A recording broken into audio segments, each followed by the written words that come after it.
Let's talk about a bunch of crazy ideas that could boost the amount of money that you can bring in.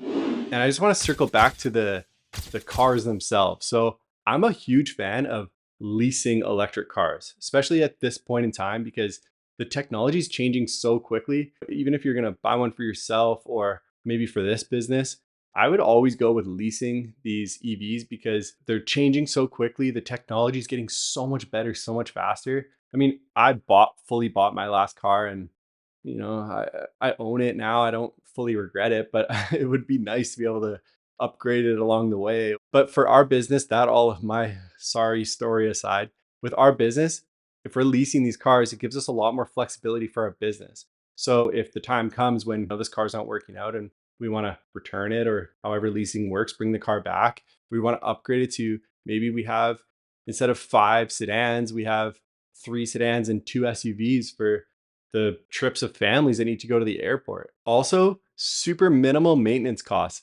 EVs don't break down the same way that gas cars do. I mean, there's no engine. You're not going to have to do oil changes and have all these fixes every month. There are some things we need to keep an eye on, but it's the maintenance cost overall long term for the business is going to be way lower with EVs. Thinking even bigger picture, imagine if there was, let's say, a delivery company or some sort of logistics setup where they wanted to kind of test out electric vehicles and see if it was good for their business without just making the huge shift and doing the big capital cost change and installing the chargers and everything.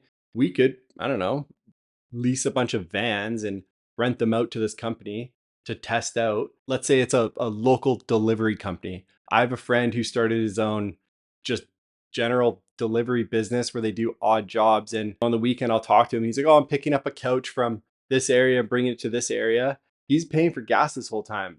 Might be cheaper if he just rented an electric van from us for the week, increase his profits.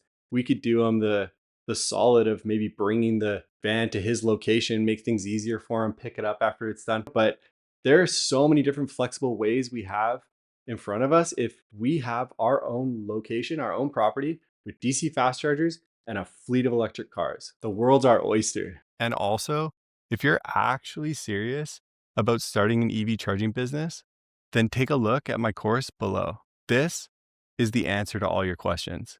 It will fast track you from the beginning to the end so you can actually start making money and avoid all the common mistakes and wasted time when starting an EV charging business. For me, I would say I'm more of a fan of being a little bit on the outskirts of town.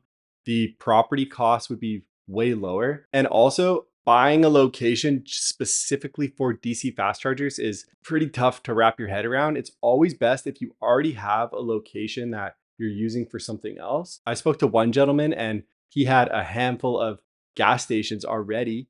And he thought, why not add in some DC fast chargers? Then we can capture the rest of the market in totality of all the cars. We're not just segmented to the gas cars. Talk about where the puck is going, right? This guy was super creative, very smart, and definitely had the right idea on where it's going for the future of his business. And because he already had the locations, yeah, it's pretty tough to go through the process of dealing with the city to bring the power to the location, figuring out which suppliers you're going to use because you're going to have to figure out the hardware and the software.